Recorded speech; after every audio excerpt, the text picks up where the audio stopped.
Hello to all the comic fans, Marvel geeks, and all the nerds in between. Today we are going to break down the 7th episode of What If Season 3. And when I say we, I mean myself, Meg Nicole from Vigilante Vibes Podcast, and LJ and Wen from Bleeding Rainbow Comics. Gentlemen. Hello, that's us. I'm going to take our cue this time instead of awkward silences.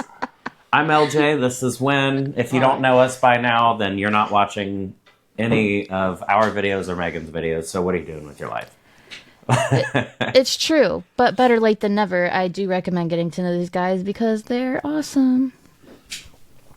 As are you.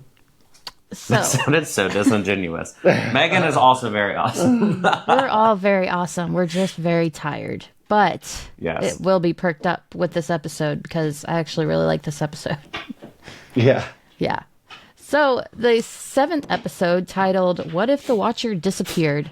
And it was wild, to say the least. To get into the story, the meat of it all, beginning in the reality first seen in What If Season 2, where Nebula became Nova Prime, Captain Carter arrives in the King the Conqueror's time sphere along with her new team of multiversal protectors to save this alternate Xandar from the interdimensional squid monster known as Hydra's Champion.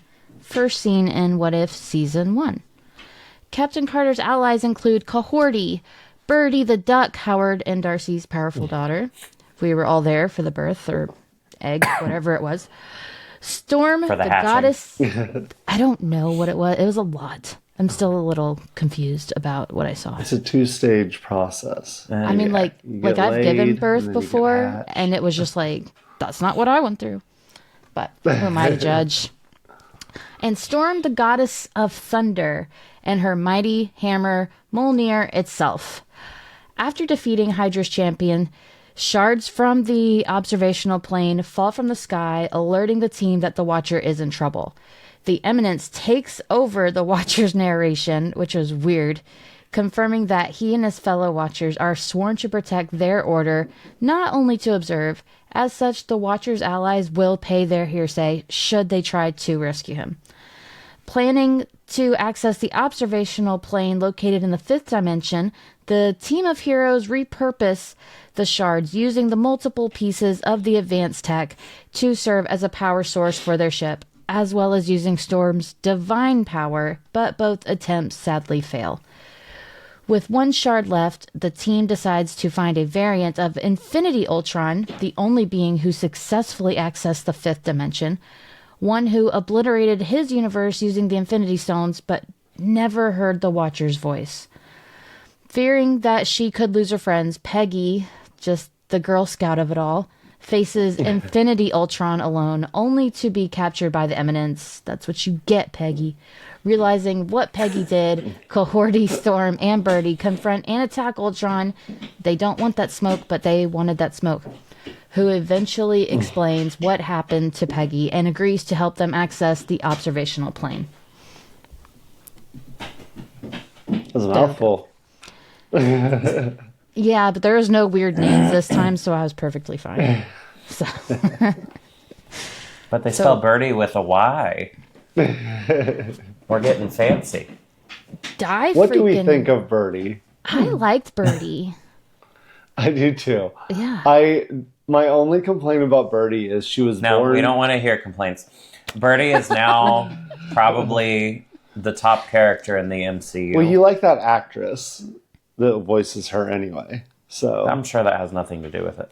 He's been saying... No. He's been saying all week, Natasha's going to be in What If soon. And I was like, yeah. He's like, she's going to play Howard the Duck's child. I was like, I know you said it yesterday. So it might have something to do with the actress. The only gripe I have is she was born with blue feathers and hair, and now she's like red toned. I wonder if it's age. If you look, I think probably, also because when babies are born, a lot of their features aren't the like real color. So like their eye colors will change and their hair colers will change. Well, I mean, but like in Birdie's, in her hair, you still see kind of like those light white, blue highlights at the end. And I mean, with ducks, because I used to raise ducks. They molt. Their adult feathers they are have different. down. So She also could have dyed it. So You just proved your own thing. I know, but I feel like it should still be blue. I kind of would have dug the blue. The blue was cute. No. But wonder if Ginger. blue was just baby. Needs It was just to. like a baby thing. Yeah. It was. They- She that hadn't was- molted yet. Ew. I want to like- see teenage her molting. Ew. I liked her dynamic with her parents. Also, Darcy, I need to know where you can find pastries that will make you lose weight. Right? Yeah, I need those donuts ASAP. I'll move universes. Right. My gosh. So, what did we think of the team? I thought the team was awesome. Like, I know that you think Captain Carter is overexposed, which maybe she is, but you're wrong. But I like her. But of the four, she is my least favorite. But it's not because I don't like her, but it's because I like the other ones so much.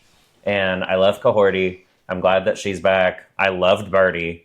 Like, I wasn't sure where they were going with it before this episode, but I really liked Birdie. Also, Storm in any form is fantastic, and I don't even think that she needed Mjolnir. Because she didn't act any different, or her powers weren't, like... It was nice to see an actual X-Men interacting with MCU characters. Yeah. Not just the, 97 X-Men, but, we're actually in it. Like, we have her interacting with other MCU people. We're getting X-Men in there. And since Cohorty got her own comic, I need Birdie to get her own comic as well. And I want it to be about growing up with Darcy and Howard the Duck as parents. Yeah. I kind of want it to be with her as an adult with the occasional annoying phone call from Howard and Darcy. She's like, oh my God, what? Yes, I'll be home for Christmas. I don't know. I did really liked her appreciate character. how the wings went into her arms like tattoos. Yeah. That was interesting. It was interesting. And of course, if it's Natasha Lyonne, of course they'll make her superpowers tattoos.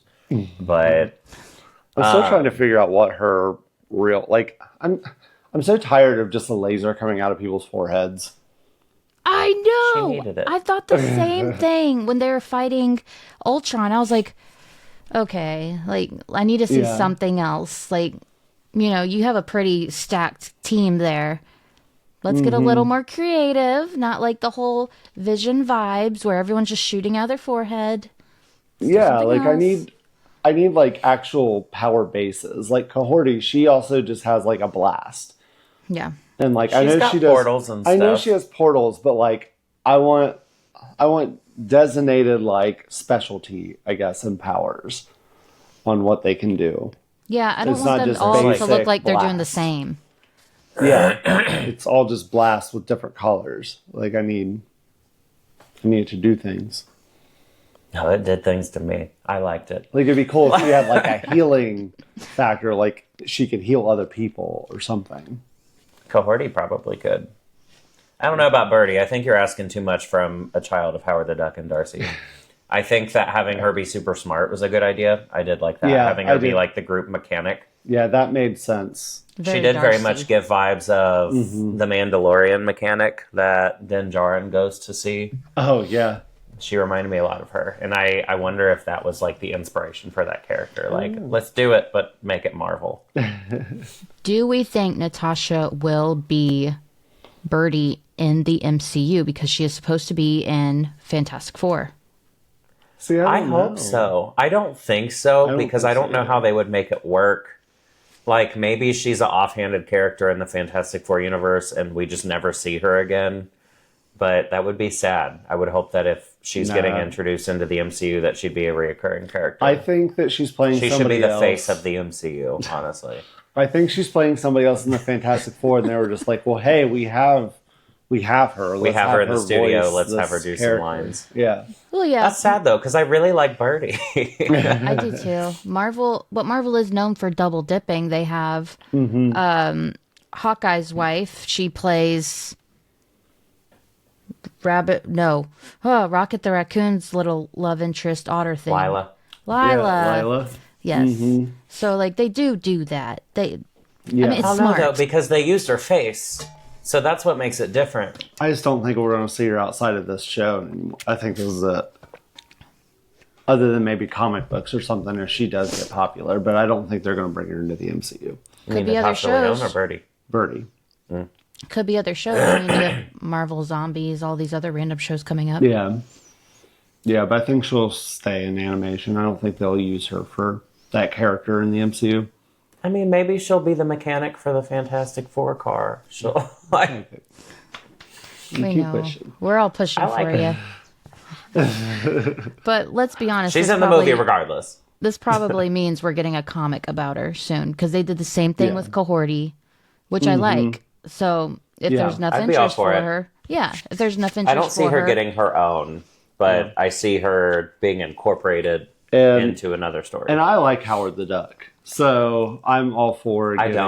I don't either, but like he's still a. I love Darcy though, character. And I love Natasha Lyonne, so this works. That's why I like him, because I have memories growing up with my mom watching that '80s Howard the Duck movie. So some of his forced watches were trauma, and some of them were nostalgia. So he has a special place. Well, I mean, that's a better reaction. Gross. A better reaction than you're watching the old westerns with your granddad. Yeah, exactly.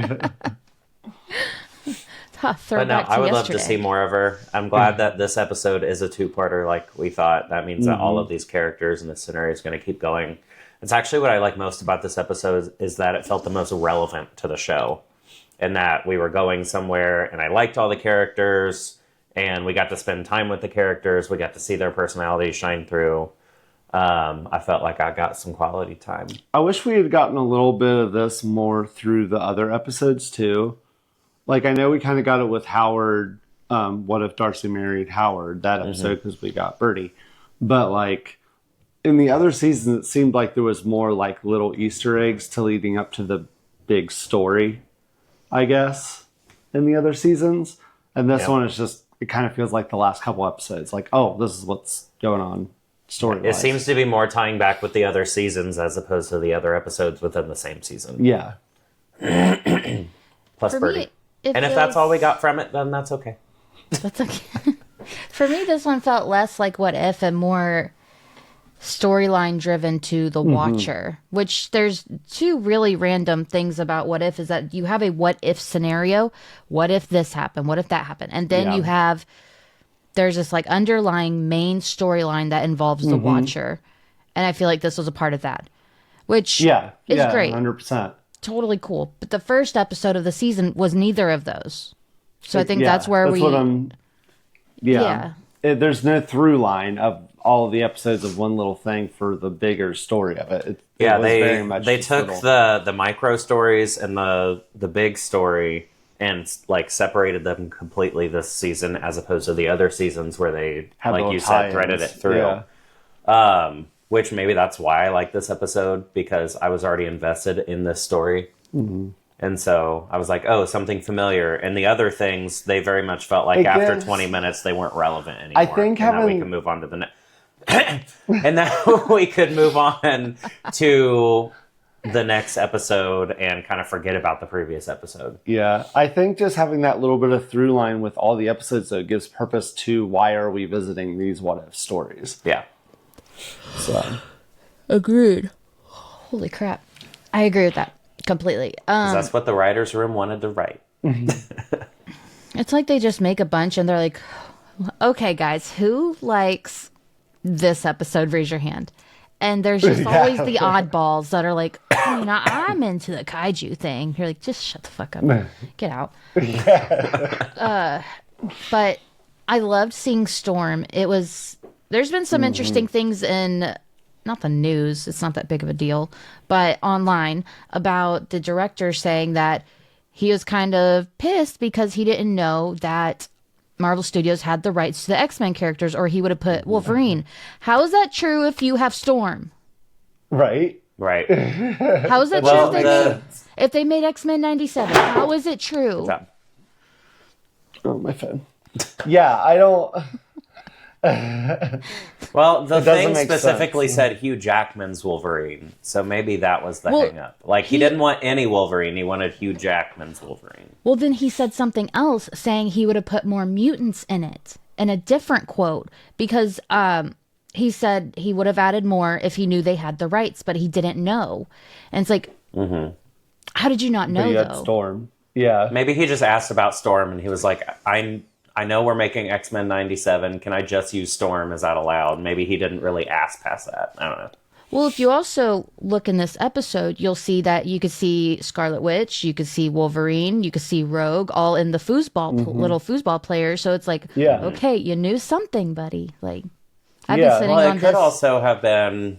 I've been sitting on this at the for end like of the season. Yeah. So maybe it was when they were writing the other episodes and like even into season 2, like maybe that's what he meant. Like he would have incorporated them sooner had he had more. I don't know. I just think if maybe there's more context to it. If you're making what if, like wouldn't you ask those questions?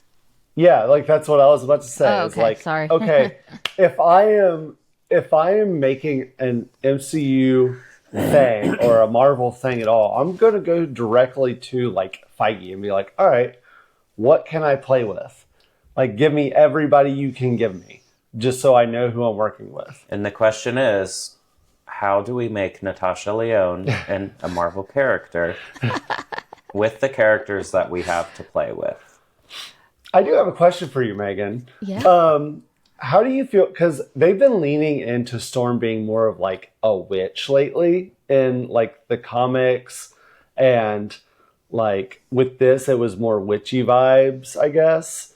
How do you feel about her being more pushed into the mystic realms more than the mutant realms? I'm not sure if I like it. I kind of like it because she has called herself a mutant, but it's clear she sees herself as so much more than a mutant. Because at the end of the day, we all call her a goddess, but she's not a goddess. She's not. So I think, well, in our heart, she's a goddess. Thor even said, "You're a goddess," but it's clear she's not.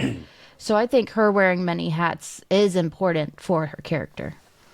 Okay. I also think that it differentiates her from Thor a little bit more, and that's even more evident as she was this episode's Thor. Like, she was still different. But I mean, prior to lately, it was just she was called the Weather Witch. Yeah, but now it's more of a, and I don't like that they lean into it.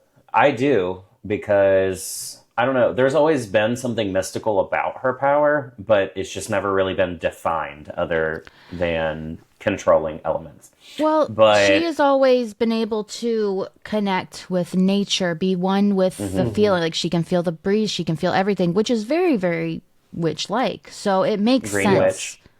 I mean, it makes sense to why they would call her a witch. I just don't like that they're making it seem more like it's a power. Like, instead of a mutant power, it's like a mystic power.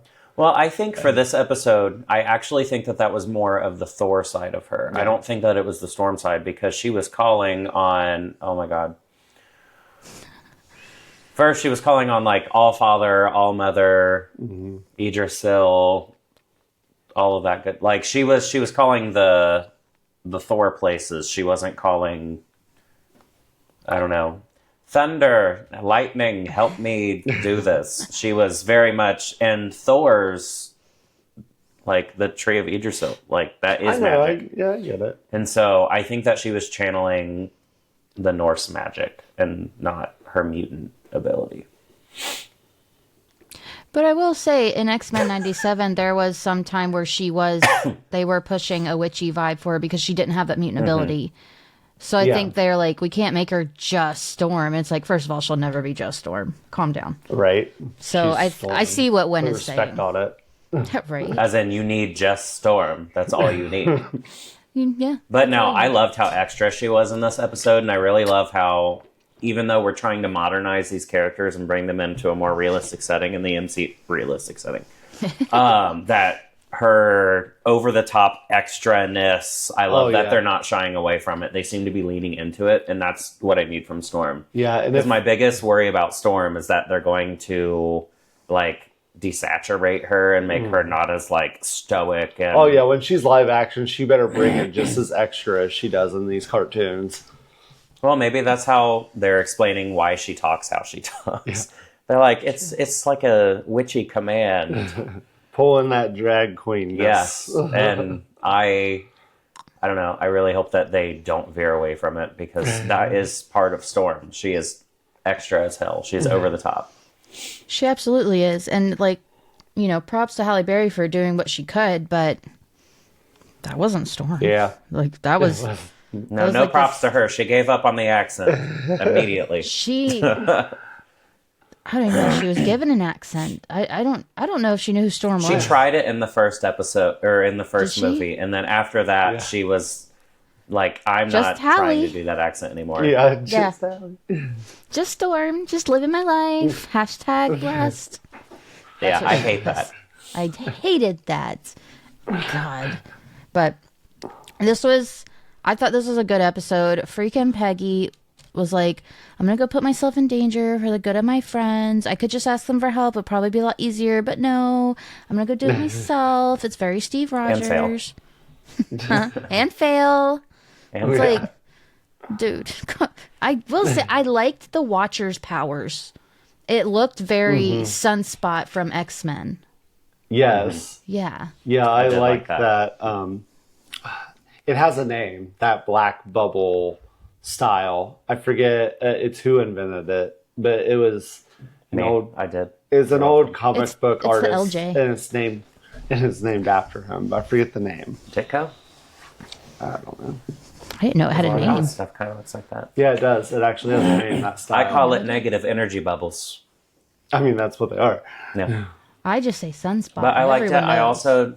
I don't think that we're ever going to get live action Sunspot in any meaningful way. So for them to at least reference it, like, I'll take it. I mean, we did get a live action Sunspot, but then you added in a meaningful way, and I was like, oh, never mind. Yeah, that's like calling any of the Gambits in a meaningful way. That it doesn't count. Channing Tatum counts. You leave him alone. And Taylor, I mean, he is my preferred Gambit, but Taylor- I didn't like the first one whatsoever. I did. I So thought you it don't was a even good remember movie. his name. That's how It's a insignificant weird he last was. name. I can think it, but it's like Shersh. Look, Worcestershire. I'm not. What? Worcestershire. Worcestershire. Go watch our casting video for X-Men. Shameless plug. We're really good at saying names and coming up with good ideas. But I liked them, so meh. Anywho, back to the episode. Back to the episode. So, what do we think's going to happen tomorrow? Because there's not. It's not really even a title. No, What it's if, not. what if? What if? What if? What if? I have no idea. I don't even have. I've been racking my brain because I knew it was going to lead up to this whole show before it even started airing. I was like, all right, we got to have an ending to this series. They're done with it. And what if is obviously an ending title. What if had a season 4? So I cannot think of anything. I do not know where this is leading, which is refreshing. It's literally just a season 4 announcement. It has the whole opening of The Watcher, and then it just says season 4 coming 2029. Do you think Yeah. maybe they'll like depower him and he'll just have to live as like a normal dude? I hate that. I don't want that. What if they merge with the him. MCU? Yeah. Just throw him in there. Or they assign him to the MCU Earth. He's Yeah, like, 616. fresh start, this is your last chance. Yeah, I'd be fine with that. I would too. 'Cause But it's all no. connected. He was in the Watcher was in X-Men '97. Yeah. Yeah. But bare bones, we know I mean- Peggy is going to probably be tied up like Uatu is, and then the other people will arrive, try to save her. And it's I assume that because they're Watchers, there will be a little less fighting and a little more talking, and then they'll fight, or vice versa. what? This isn't going to happen. But you know how there was that scene But what if? with the Watchers with Stan Lee in Guardians of the Galaxy Yeah. 2, I believe? What if they turned him into Stan Lee? And like that's the scene we saw. You get to watch from Earth. Oh, that'll be sad. Today's Stan's birthday. Oh, is it? Is it? Well, happy birthday, Stan. Happy birthday, Stan. I mean, I actually wouldn't hate that. That would make sense on why he was cameoing in so many things. Yeah. Yeah. Like, he's just a watcher you in have to walk disguise. the earth as one of them and watch. That would be That'd be a really good way to keep that cameo going. Like in X-Men 97, how you just saw the outline in the background and it was never talked about. That would be a good way to keep the cameo going because you don't need any voice work or anything like that. Mm-hmm. You just need a figure in the background. Yes, that's what they should do. I'm going to be mad if they don't do it. They won't. They won't, Like I said, that's not going to happen. But that's what should happen. but it should happen. Now I'm mad it's not going to happen. Great. My whole day is ruined. It's okay. So, But yeah, I don't know where they would be leading to. I don't either. Like, what, are they just going to go in and, like, annihilate all the Watchers to save Uatu? Yeah. He's the good one. but how would they even do Like, that? it's not... Right? Like, it's not even like he's kind of in the wrong. His job is just to watch. But he's got a heart. Watch him bring in the mech suits again and we're back to that. That's what I'm worried about. It's like, I don't know why you guys are pushing this so hard.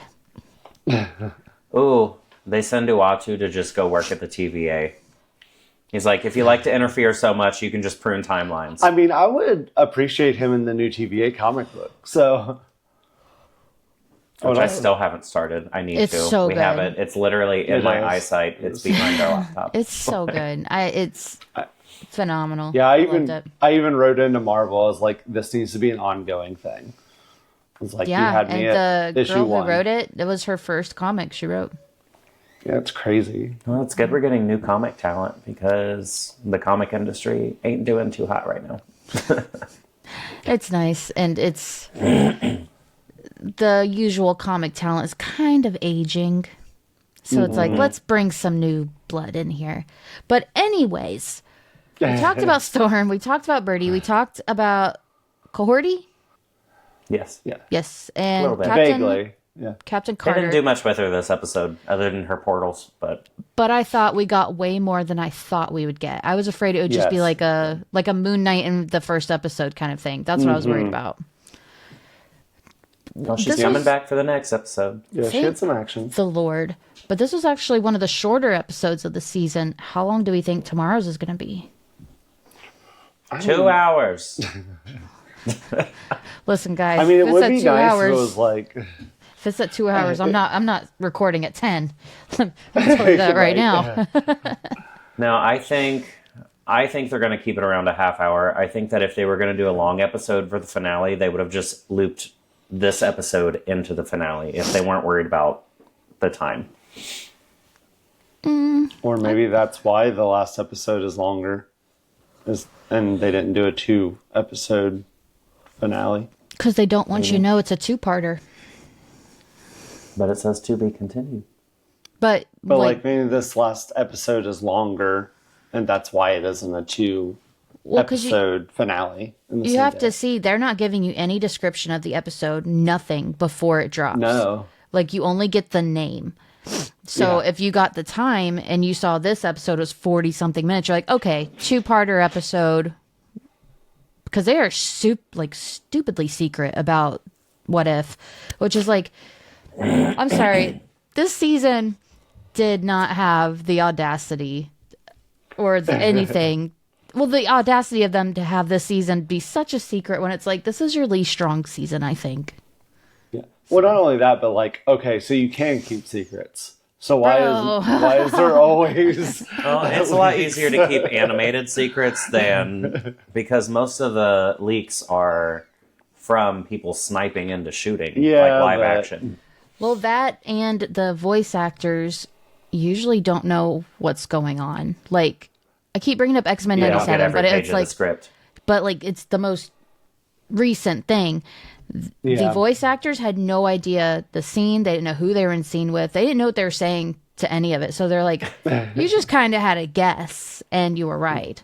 I think they're doing. But I they do hate the same that thing. because then I feel like you can't really do your job. Like, part of acting is knowing the context and knowing what all emotions are going through it. And I know it's voice work, but it is a skill to put all of that into the line delivery. Sure, they're I agree. directed on like What's the feel of the scene? The feel of the scene is purple. Purple with a little bit of sad. Like, I don't think you can properly do your job if you don't understand the circumstances. I agree. Like, you can generally act sad, generally act angry, but there's no nuance in it if you don't understand. Fair. So that makes me angry. I agree. Let them do their job. There was They're a multitude of things that were going on during that, like COVID. They could not record together. None of them did.